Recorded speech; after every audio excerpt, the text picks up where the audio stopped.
ఎట్లా ఉంది 20 నెలల నుండి కాంగ్రెస్ గవర్నమెంట్ చూస్తా ఉన్నాం. ఎట్లా ఉంది చెన్నూరు నియోజకవర్గం? నియోజకవర్గం మంచిగానే ఉన్నది గానీ, చెన్నూరు మున్సిపాలిటీ డెవలప్‌మెంట్ లేదు. హ్మ్. బాల్క సుమన్ ఉన్నప్పుడు జరిగినాయి. కానీ నేను కాంగ్రెస్ అభ్యర్థిగా కూడా చెప్తున్నా, కాంగ్రెస్‌లో అయితే పనులైతే జరుగుతలేవు చెన్నూరు నియోజకవర్గంలో. తను మంత్రిగా కూడా ఉన్నాడు. ఇప్పుడు ఎమ్మెల్యే మంత్రిగా ఇప్పుడు అవును. వివేక్ వెంకటస్వామి.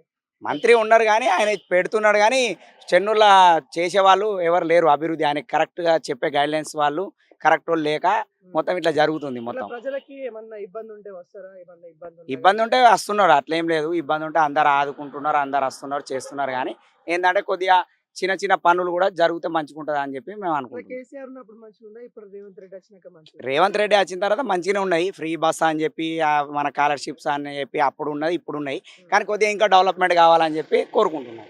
ఎట్లా కేసీఆర్ తెలంగాణ అప్పుల పాలు చేసిండు ఇవన్నీ అంటుర్రు కదా! నమ్ముతున్నారా ఇగ ఇవన్నీ? అప్పుల పాలంటే ఎవరైనా జేయాల్సిందే అది.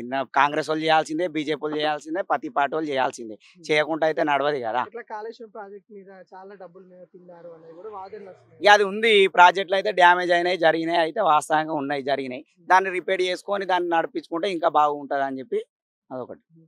అంటే రేవంత్ రెడ్డికి పాలనే చేతనవ్వట్లేదు. ఆయనకి చేయనీకి నడపనీకి అత్తలేదు అని చాలా మంది విమర్శలిస్తున్నారు కదా! వాటిని ఎట్లా చూస్తారు? అట్లేం లేదు. ఆయన చేసే కాడికి చేస్తున్నాడు. ఆయనతోని అయ్యేదాకా శక్తితోని కొట్లాడి చేసేది చేస్తున్నాడు. హ్మ్. ఇగ మిగతాదంటే దాన్ని కూడా మనం ఏం చేయలేం గదా! అట్లా. చెన్నూరు ప్రజలు ఈడున్న వివేక్ వెంకటస్వామి మంత్రి కావాలని చాలా మంది ఆశించారు. క ఆశించినాం. మళ్ళీ ఇంకోటేందంటే ఆర్టీసీ డిపో గూడా ప్ర ప్ర అది బాల్క సుమన్ పీరియడ్‌లో అయింది. హ్మ్. కానీ దాన్ని ఇంకా పనులన్నీ చేపిచ్చి మంచిగా చేపిస్తే ఈయన పేరు గూడా ఉంటది. మంత్రి గారిది గూడా. హ్మ్. ఎందుకంటే చెన్నూరులో ఆర్టీసీ రాత్రిపూట ఎమర్జెన్సీలో పోదామంటే గూడా బస్ సౌకర్యం లేదు. హ్మ్. ప్రైవేట్ వెహికల్స్ గూడా దొరకడం గూడా ఒక్కొక్కసారి కష్టమైతుంది. హ్మ్. కొన్ని కొన్ని వాగులు అయన్నీ ఉన్నాయి గదా! అయి గూడా కొన్ని ప్రాజెక్ట్స్ అనే ప్రకారంగా ఈ మన ఏది మన నక్కలపెల్లి కాడ పోయేదానికి రహదారి గూడా అక్కడ కొద్దిగా డ్యామేజ్ ఉంది. అది గూడా అన్నీ చేపిస్తే ఇంకా మంచిగుంటదని జెప్పి ఎంతవరకు అందుతున్నాయి సంక్షేమ కార్యక్రమాలు కాంగ్రెస్ గవర్నమెంట్? ఒక 70-80% అయితే అందరికి అందుతున్నాయి. 70-80% హ్మ్. అంటే దళితులకి అందుతున్నాయి ఇందిరమ్మ ఇల్లులు లేకుంటే కాంగ్రెస్ నేతలకు అందుతున్నాయా? అంటే కాంగ్రెస్‌లో ఉన్న అభ్యర్థులకు కొంతమందికి అందినాయి. బీజేపీ వాళ్ళకి అందినాయి. బీఆర్ఎస్ వాళ్ళకి అందినాయి. ప్రతి పార్టీ వాళ్ళకి అందినాయి. కానీ పాత కష్టపడ్డ కార్యకర్తలకైతే ఎలాంటిది గూడా ఏం గూడా అందలేదు. గుర్తింపు లేకుండా హ్మ్. పోతుంది. అదొకటైతే ఉంది.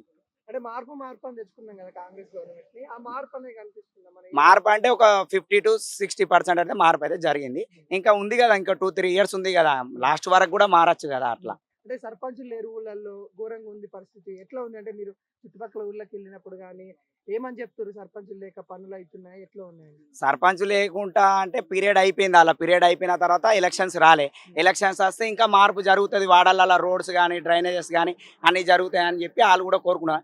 చెన్నూరు మున్సిపాలిటీలో ఏందంటే కౌన్సిలర్‌ల పదవులు గూడా అయిపోయినాయి. హ్మ్. ఇప్పుడు ఎలక్షన్‌లొస్తే ఇంకా కొద్దిగా మంచిగుండి డెవలప్‌మెంట్ అయితే కొన్ని వాడలలో రోడ్ సౌకర్యం లేదు. స్ట్రీట్ లైట్స్ లేవు. స్తంభాలు లేవు.